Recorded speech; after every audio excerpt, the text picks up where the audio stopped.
On sent un conditionnement dans nos vies qui nous échappe. On est conditionné par quelque chose qu'on ne comprend pas. Pourquoi je suis conditionné? Pourquoi il m'arrive cette chose qui revient à chaque fois? Qu'est-ce que j'ai fait au ciel pour mériter ça, on dit quelquefois.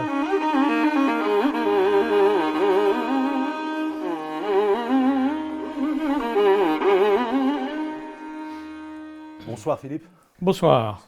On va ici parler maintenant du concept de karma, dont Ouais. beaucoup de traditions parlent, mais utilisent un lexique différent. Voilà. Est-ce que tu pourrais commencer par nous définir le concept?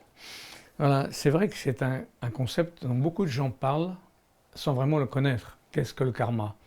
En fait, même en Inde, on définit plusieurs types de karma. Il y a le karma qui sont finalement des mémoires poison. En Inde, on dit samskara, c'est-à-dire les mémoires anciennes, on peut dire du voyage de l'âme. Parce que le principe, c'est que l'âme, avant de descendre dans le corps, a déjà voyagé.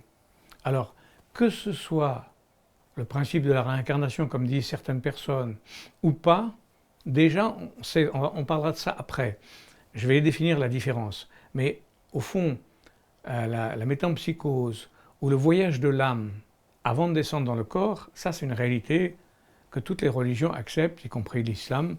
On peut dire que l'âme a fait un voyage avant de descendre dans le corps. Elle a déjà donc reçu des mémoires comme des poussières qui sont passées et elle vient avec un passif au moment où elle fait son choix de descendre dans le corps.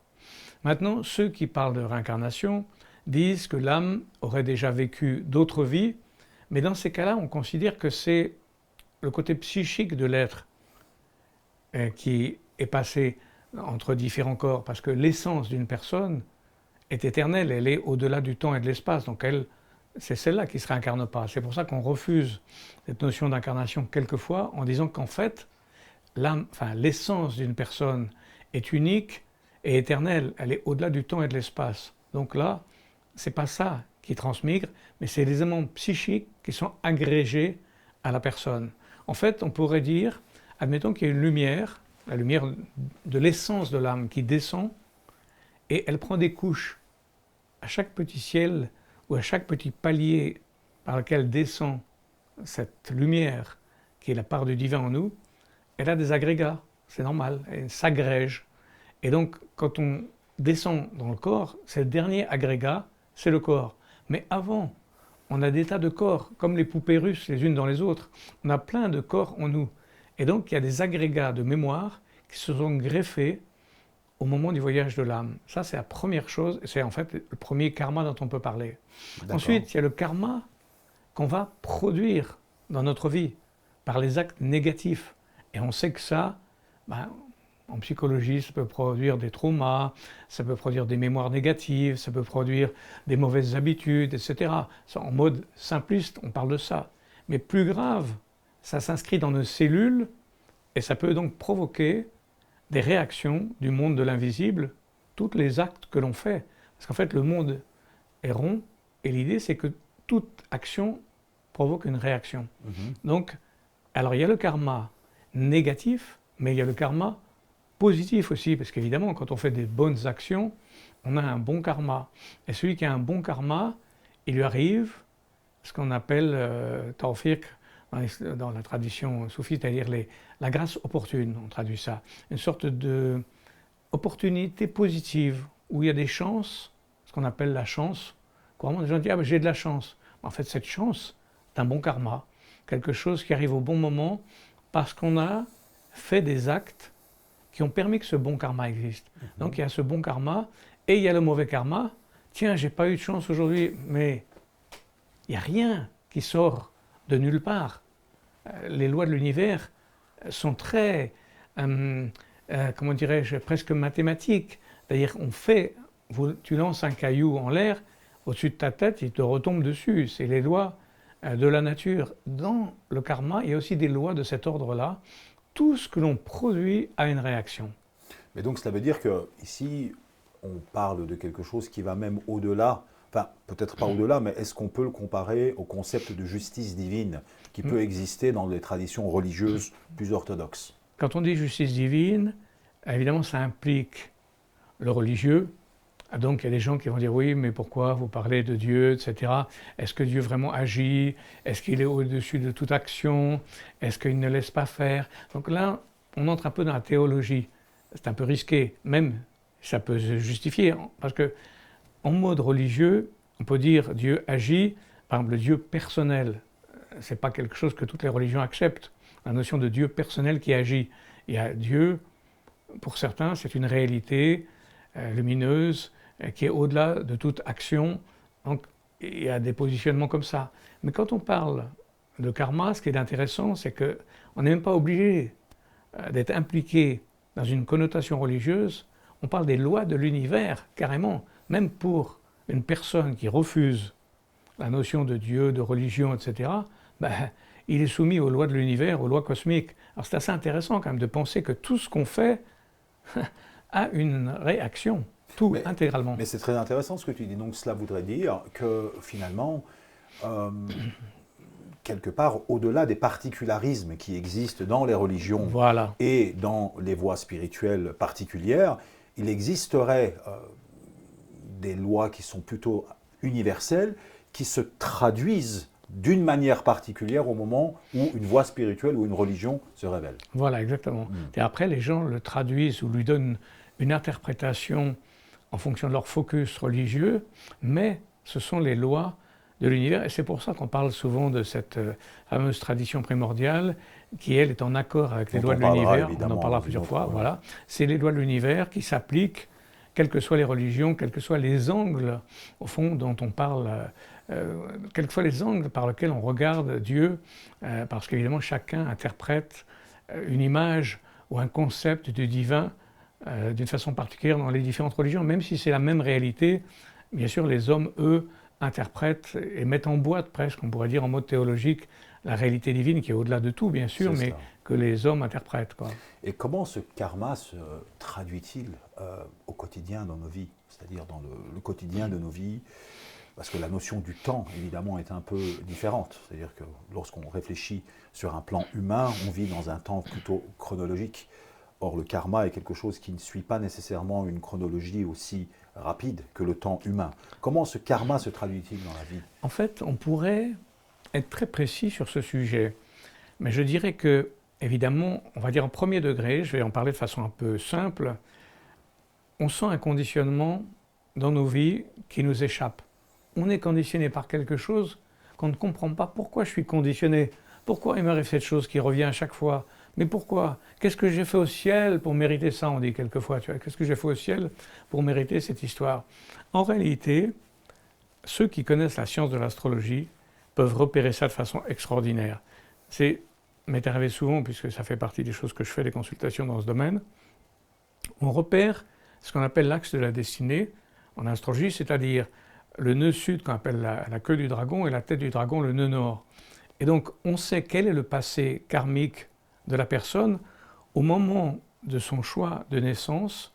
Il y a une sorte de contrat qui est fait, et dans ce contrat, on repère la partie, ce qu'on appelle le nœud sud, la part du karma de ce qu'on aurait vécu déjà et qu'on apporte comme mémoire et qu'on va reproduire souvent pour un homme jusqu'à ses 40 ans. C'est-à-dire la moitié de sa vie, il va reprendre des choses qu'il aurait vécues dans une vie ancienne ou tout simplement des éléments, on va dire, psychiques d'autres personnes peut-être, mais ils sont comme des manteaux que les gens ont laissés. Parce qu'admettons que quelqu'un dise « je suis Napoléon », c'est une bêtise. Il ne va pas réincarner Napoléon, mais peut-être qu'il va mettre le manteau de Napoléon, c'est-à-dire des éléments psychiques de l'être qui, une fois qu'il est mort, ces éléments psychiques se sont désagrégés, se baladent dans l'univers. À un moment où une âme descend, elle prend peut-être cet élément psychique qui se balade comme des rochers dans le ciel. À ce moment-là, il y a cette agrégation qui se fait. Alors là, on peut repérer ça à travers un thème astrologique. Quel est, au fond, le parti du passé qui nous accroche, qui nous conditionne, mais qui nous conditionne au point qu'on se trompe de métier, par exemple. J'ai vu des gens qui se sont complètement trompés d'orientation parce qu'ils étaient conditionnés par un passé et ils reproduisaient des choses du passé. Et au milieu de leur vie, ils prennent conscience d'un seul coup que ce n'est pas leur chemin, qu'ils ont un autre chemin qui les appelle, et là, ils commencent à se déconditionner du karma. Donc souvent, la moitié de la vie, on est conditionné, et au bout d'un certain temps, on prend conscience de ce qui nous conditionne et qui est le passé, et on change d'orientation, et ça se passe souvent aux 40 ans. C'est pour ça que les 40 ans sont une époque clé chez beaucoup d'êtres humains, voilà, parce que c'est une prise de conscience. Et comment est-ce qu'on nettoie ce karma? C'est-à-dire si on veut le purifier, comment Oui, fait-on? oui, oui. Justement, en Inde, on appelle ça exactement samskara shuddhi. Shuddhi veut dire purification. Samskara, c'est les mémoires poisons. Shuddhi, nettoyage. Tout le sujet de ce qu'on appelle mukti ou moksha dans la tradition indienne, c'est la délivrance, la grande délivrance. Et c'est un mot qui est valable pour tout le monde, pour toutes les religions, pour tous les chemins. On souhaite un jour se délivrer des conditionnements, à moindre des choses. On ne va pas rester conditionné dans sa vie. Donc, toujours un conditionnement se dénoue par une prise de conscience. Prendre conscience de quelque chose, je regarde en face, quoi. On vous dit en Inde, si le tigre vous attaque, ne partez pas en courant, regardez-le en face. Quelle que soit la situation, toujours faire face. Donc, prise de conscience d'abord. Alors on va me dire, oui, mais comment prendre conscience de quelque chose qui nous touche profondément dans nos cellules, et là où la conscience n'a pas accès, puisque le karma est plus profond que les traumas de la petite enfance. Alors en psychologie, on connaît ça. On sait qu'il y a les traumas de la petite enfance. Jung en a beaucoup parlé, Freud, ok, les petits traumas de l'enfance. Mais avant ça, des gens comme Stanislas Grof, il a parlé, dans ce livre comme Pour une psychologie du futur, célèbre livre, où il montre que dans les 9 mois du ventre de la mère, donc ce qui va se passer pendant que la mère est enceinte, il y aura une mémoire. Or, ce sera l'actualisation du karma qui va se faire dans les 9 mois du ventre de la mère. Donc comment avoir accès à cette mémoire quand on était bébé dans le ventre de sa mère? C'est là où il y a des techniques, où en auto-hypnose, comme le processus de la naissance, on fait revivre à la personne les 9 mois dans un état allongé, en auto-hypnose, avec un beau dos sur les yeux, avec des musiques qui représentent des travaux que j'ai fait souvent, où les gens, on s'en aperçoit, ils revivent même des pays dans lesquels ils ont été, ils peuvent même se mettre à parler des langues qu'ils croient ne pas savoir, mais qui sont dans les cellules, qui sont quand même imprimées. Car justement, nous aussi, nos propres cellules, comme les cellules dans l'ordinateur, elles impriment. Nos cellules ont imprimé des mémoires auxquelles on n'a pas accès. Et donc on a accès à ces cellules qu'en une sorte de hypnose ou auto-hypnose. Et donc, dans les transes ou dans certains lieux, alors il y a des techniques pour ça, celles dont je viens de parler, et il y a la technique de la fameuse retraite spirituelle où on se met, ce que j'organise quelquefois aussi, dans des retraites dans l'obscurité pendant un certain temps avec des invocations du nom de Dieu, où on essaye de prendre conscience de ce qu'il y en a les profondeurs de soi-même. C'est-à-dire on n'est pas dispersé par le monde, on est obligé de faire, on va dire, on cuit un peu comme la cocotte une minute qui accélère la cuisson. On se met dans un lieu un peu fermé, un peu isolé, et là, dans une sorte de silence, avec un peu de jeûne, avec la pratique des noms de Dieu, on commence à nettoyer un peu son karma. Voilà, il y a ça, mais il y a aussi, ce qu'il ne faut pas négliger, les amis, les partenaires dans le couple, entre autres. C'est fantastique, le couple. Ah, on en a parlé une fois, on a fait un sujet, une émission sur le couple. Effectivement, le couple, c'est le miroir de l'autre. Waouh, l'autre, il nous renvoie toujours les images de nous qu'on ne voit pas. Et ça fait partie des merveilles du couple, que l'autre nous renvoie quelque chose qu'on ne voit pas de nous. Et souvent, il peut y avoir des couples karmiques, où des gens se voient. Je connais des personnes qui se sont rencontrées, au départ, c'était purement karmique, leur rencontre.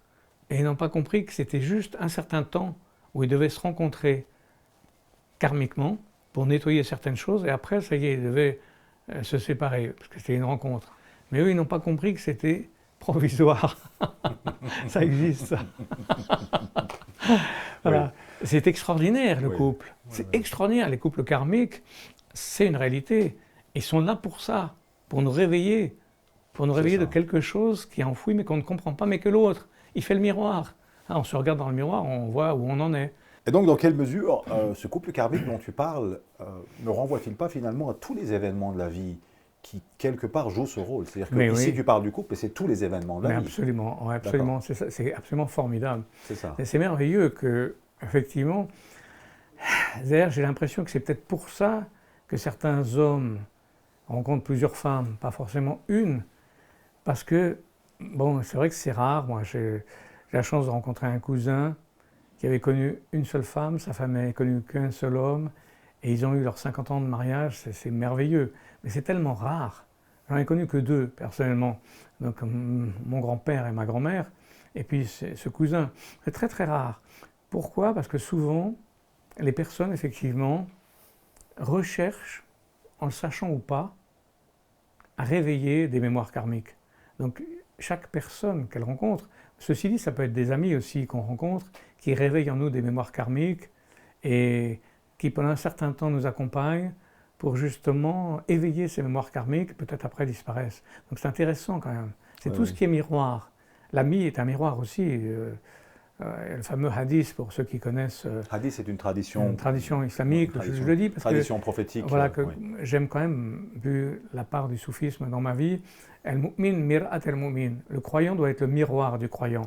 Je trouve que c'est très beau comme image et comme parole, parce qu'effectivement, le frère, l'ami, est aussi un miroir. Alors évidemment, le miroir idéal, c'est sûr, dans un couple, partenaire, la femme ou l'homme, sont des miroirs l'un pour l'autre. Voilà.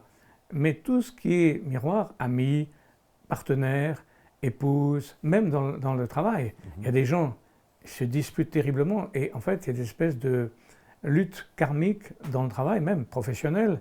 Et là, c'est souvent malheureusement négatif, mais ça pourrait être positif aussi. Des gens qui se retrouvent en collaboration, soit donc positif, soit négatif, puisque le karma est soit positif, soit négatif. Et là aussi, dans le travail, il peut y avoir des manifestations du karma très fortes. Alors une question qui me semble très importante et qui taraude l'esprit de beaucoup de croyants est la distinction finalement ici entre la prédestination et le libre arbitre.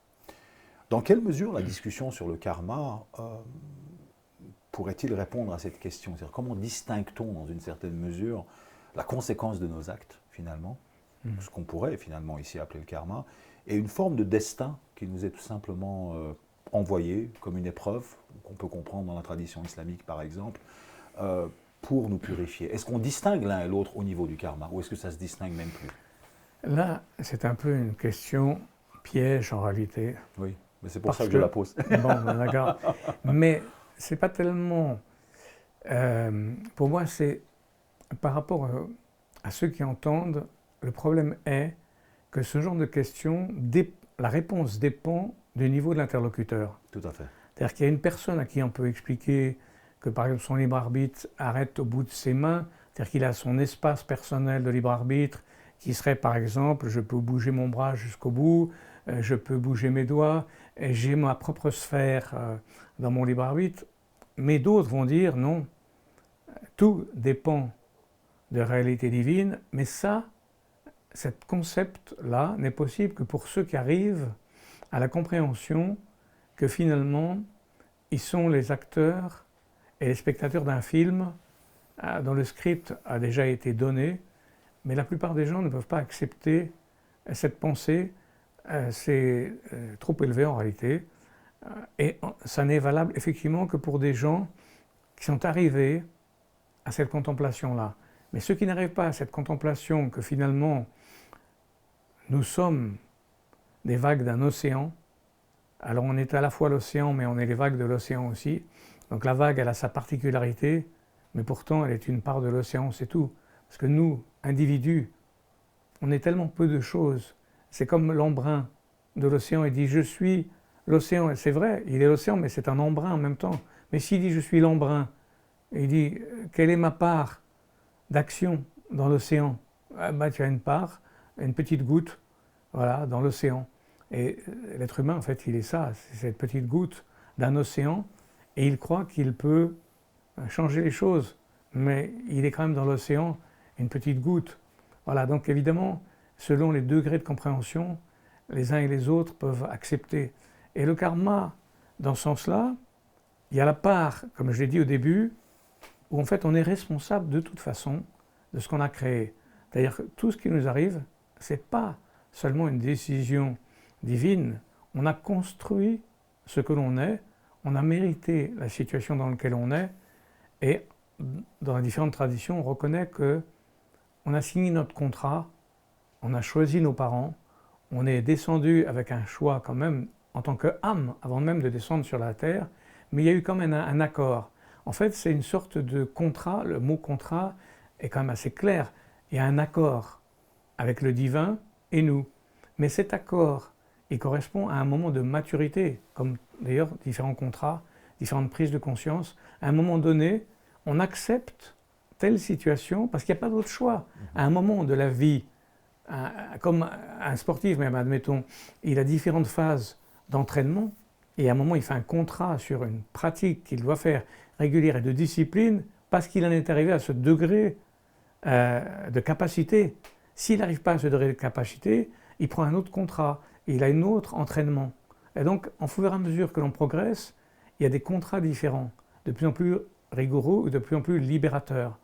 Et en fait, c'est en fonction de nos capacités. Donc, il y a une sorte d'accord entre ce que l'on est et ce qu'on accepte comme contrat avec le divin. Le divin, dans les traditions, Ibn Arabi par exemple, il vous dit Dieu, tel qu'il se manifeste, à sa plus grande manifestation, c'est un miroir. Et il nous réveille à nous-mêmes. Il nous révèle à nous, la part du divin qui est en nous. Et même dans le shintoïsme du Japon, dans le plus grand temple shinto, il y a juste un miroir, c'est tout. Or, c'est ce que dit aussi Ibn Arabi, en tant que soufi, la plus grande théophanie divine, c'est le miroir qui nous réveille à nous-mêmes. Et il réveille quoi en nous? La part du divin qui est en nous, puisqu'il y a aussi cette part de la lumière, parce que Dieu est trop généreux, on pourrait dire, pour donner autre chose que de lui-même en nous, quoi. Alors, Philippe, tu as parlé d'un concept très intéressant, le moksha, la libération. Ouais. Est-ce qu'on peut finalement l'assimiler au concept de fana ou d'extinction dans l'islam, ou le nirvana, qui finalement renverrait au concept de bonheur ultime, ou de cette libération, c'est une forme de bonheur ultime? Voilà, alors justement, Oui. on fait une très grande distinction, même, je crois que même en Inde, il y a une différence entre moksha et mukti. Alors il y a justement, on va dire le bonheur, ce serait le bonheur paradisiaque. Mais pour certains soufis, ils disent le paradis lui-même est une prison, parce qu'ils veulent plus que le paradis. Donc le paradis, on pourrait dire, ce serait le bonheur au sens, on va dire, classique du terme, une sorte de petite béatitude, quoi. D'ailleurs, et béatification, quand on retrouve, c'est pas tout à fait la sainteté, il y a des degrés même dans la langue française là-dessus, et une premier degré de béatitude, c'est un peu paradisiaque. Le paradis, on a ce que l'on veut, c'est-à-dire la réflexion de nos désirs. Dans la symbolique, Kulu Manyasha, on dit tout ce qu'on désire existe et apparaît. Donc ce serait, au sens du bonheur classique, le bonheur de quelqu'un, ah ben j'ai tout ce que je veux, tout ce que je désire, je l'ai. Sauf que pour d'autres, ils veulent être libérés de tout conditionnement, y compris des désirs, parce que le désir est un piège par lequel on se fixe sur quelque chose et on veut obtenir. Alors que la grande libération, c'est différent. C'est je suis libéré de tout conditionnement, y compris du désir, y compris du désir même du bonheur, y compris je suis totalement transparent à la réalité divine. Je ne veux plus, c'est Dieu qui veut en moi. Oui. Même Jésus disait que ta volonté soit faite et non la mienne. Donc à Dieu. Donc il y a cet esprit à un moment, et en fait c'est très connu dans la tradition du soufisme et de l'islam, il y a différents degrés de paradis. Tout à fait. Il y a un paradis où il y a simplement... La contemplation de la face de Dieu. Voilà, et voilà, il y a un certain degré où c'est simplement la contemplation de la face de Dieu, alors qu'il y a un premier degré de paradis où on a simplement des fruits. Mais justement, ce serait une question très intéressante que je voudrais te poser. Quels sont les différents stades du bonheur? En commençant, on va dire, par les premiers stades du bonheur et ce point hautement spirituel que tu décris, qui est finalement le point le plus paroxystique du bonheur, qui est la contemplation finalement de cette... Là, oui. à ce moment-là, si on voulait vraiment être un peu précis, c'est vrai qu'on pourrait regarder les 7 degrés du paradis qui sont enseignés un peu dans différentes traditions. Donc il y a le paradis des actes. Donc on a fait un certain nombre d'actes positifs dans la vie. Et on a donc un premier paradis qui correspond aux fruits des actes positifs qu'on a fait dans la vie. C'est ça. Après, il y a le paradis des vertus, des gens qui ont été plus vertueux, pas seulement dans les actes, mais dans l'attitude intérieure. C'est encore un autre degré de paradis. Et après, il y a ceux qui sont, on parlait le paradis de l'essence, on dit où les gens, tout simplement, ont réalisé une certaine extinction dont on parlait de l'ego et même de l'âme, et une telle transparence que tout ce qu'ils veulent, c'est le divin. C'est la joie du divin. Et ce qui est intéressant, c'est que c'est relié aux fameux 4 âges de l'humanité. Parce qu'en fait, le premier âge de l'humanité, l'âge d'or, l'homme avait l'impression qu'il n'était pas séparé de Dieu. Il n'y avait que Dieu. Un peu comme celui qui n'y a que Dieu. C'est facile à dire, mais dans cet esprit de l'âge d'or, les êtres étaient éveillés. Qu'est-ce que c'est un être éveillé? Celui qui fait un avec le tout. Il fait un avec l'univers. Il n'est pas séparé, il fait un. Ça, ce serait l'âge d'or. Tandis que l'âge d'argent, c'est le paradis. C'est le 2e degré. C'est-à-dire qu'on est près de Dieu. On est l'ami de Dieu, comme certains saints. Je suis l'ami de Dieu. Mais si tu es l'ami de Dieu, tu es quand même distant de lui. Plus ou moins proche. Il y a une proximité. Mais la proximité, ce n'est pas l'union. Tout à fait. Ah donc, c'est l'âge d'argent. Après, il y a l'âge de bronze. C'est l'époque héroïque. On fait des énormes efforts, mais héroïques, des ascèses merveilleuses. On jeûne pendant 20 ans, etc. C'est l'âge de bronze. C'est l'action héroïque par laquelle on se rapproche de Dieu. Et puis, il y a l'âge de fer, où Dieu n'existe plus. C'est-à-dire, cette époque de Kali Yuga d'aujourd'hui, on pense que le divin n'existe plus dans la société, quoi. Il n'est plus intégré. Mais justement, ça va nous intéresser hautement. C'est-à-dire que si, à un moment donné, on exclut cette dimension divine, on va tomber dans ce qu'on appelle le faux bonheur. Et j'aimerais ici que tu essayes un peu de nous expliquer comment tu distingues le vrai bonheur, qui est justement un bonheur plutôt de type vertical, qui nous aligne avec une réalité suprême transcendante, et le faux bonheur, c'est-à-dire le faux bonheur qui serait finalement quelque chose qui serait plus de l'ordre d'un ressenti temporaire dû à quelque chose de tout à fait mondain. J'ai une histoire très précise qui me vient, qui fait la différence entre ce qu'on appelle la jouissance de quelque chose qu'on acquiert, qu'on possède mais qui disparaît, et la joie pure. Eh bien, un jour, le fameux Saint François d'Assise, j'aime beaucoup, il était avec son frère Léon, son compagnon, en plein hiver, et ils arrivent au monastère. Et là, il frappe à la porte, et le père abbé voit 2 types hirsutes, pleins de neige, etc. Il se dit, ça doit être 2 bandits qui veulent manger gratuitement au monastère. Et il les jette dans la neige en arrière. Et Saint François, il tombe en arrière, il dit, regarde frère Léon, voilà la joie parfaite. Parce que c'est causeless joy, pas de cause. Il n'y a pas de cause à cette joie. Quand c'est une joie sans cause extérieure, c'est la vraie joie. C'est le vrai bonheur. Celui qui n'a pas de cause extérieure. Mais un bonheur qui a une cause extérieure, comme par exemple j'ai la jouissance d'un bon chocolat bien chaud au moment où j'ai soif ou j'ai froid, c'est une joie qui a une cause extérieure, mais cette cause extérieure peut disparaître. Oui, c'est cela. Et donc mais ce qui est merveilleux quand même, c'est que Dieu nous a donné le petit goût de la joie à travers la jouissance. C'est quand même intéressant. La jouissance n'est pas la joie, mais elle donne un petit aperçu de ce que pourrait être le réel. Elle est comme l'ombre. La jouissance, c'est l'ombre de la joie. C'est une ombre qui n'est pas la réalité, qui est une illusion, mais qui réfère à la recherche de quelque chose qui pourrait exister. Donc la jouissance réfère à la joie pure. Et c'est très intéressant parce que dans la tradition de l'Inde, le nom suprême de Dieu, un des noms les plus célèbres, c'est Sat Chit Ananda. Sat, c'est l'être, Chit, c'est la conscience, et Ananda, c'est la joie. Et donc ils disent que la conscience de notre être profond, du je suis, c'est la joie. C'est-à-dire que c'est totalement la même chose.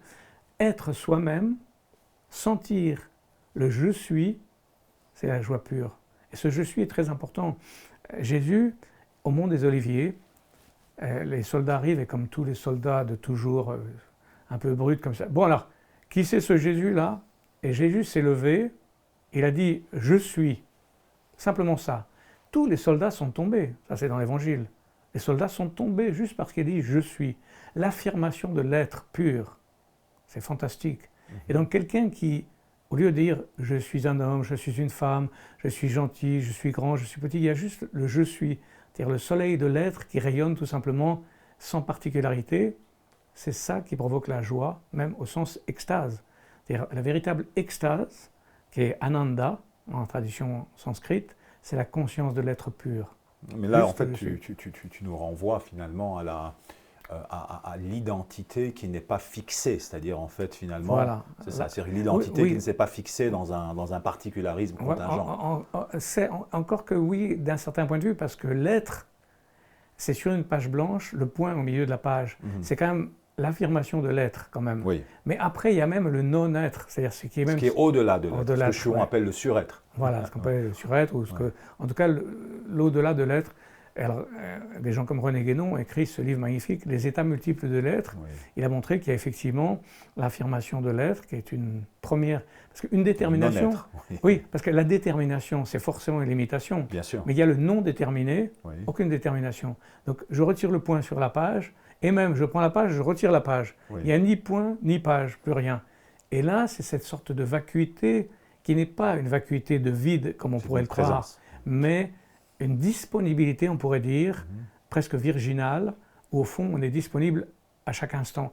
Et on retouche à ce moment-là le bonheur, parce que moi, justement, je crois que le bonheur, c'est la bonne heure, en blaguant. C'est-à-dire que l'instant juste, la bonne heure, c'est le bon instant, l'état extraordinairement disponible de l'instant. C'est Quand ça. on est juste dans un instant pur, complètement disponible à l'instant présent, sans projeter le futur, le passé, mais juste ici et maintenant, je pense que c'est ça le bonheur. C'est pour ça qu'on dit, le soufi Ibn el-Waqt, il est le fils de l'instant.